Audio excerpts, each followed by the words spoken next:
Servus benannt. Mei, ich kann mich. Aufregen kann ich mich, gell? Das ist ja unglaublich.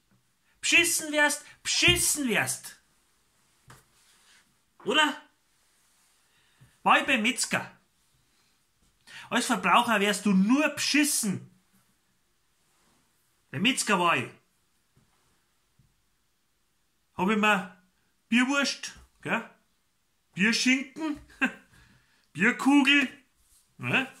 Man denkt, mit dem Namen habe ich nachgefragt. Bierschinken, kein Bier drin. Bierwurst, nix. Kein Tropfen Bier drin. Der gleiche Geschiss bei Blutwurst. Bei Blutwurst genau das gleiche. Kein Bier drin. Da muss ich mich ja... ich hab noch Schleidertrauma habe ich von lauter Kopfbeitel, weil wir so ärgern haben müssen. Ja, meinen die, wir sind auf der Brennsuppe dahergeschwommen, ha? Das nächste. Neulich Fernsehen geschaut. Ist da Werbung von dem Schnaps da, von dem blauen Dings. Blue Kurak, Blutsurak-Zau, gell?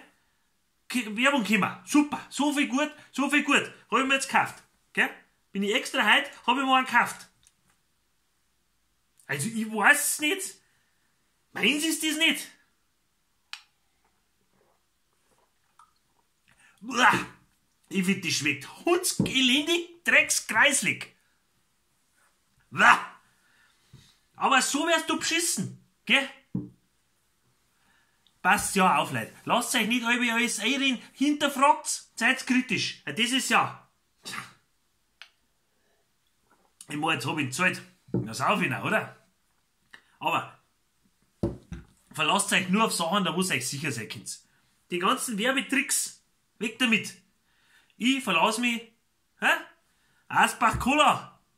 Und da ist auch drin Asbach und ein bisschen Cola, oder?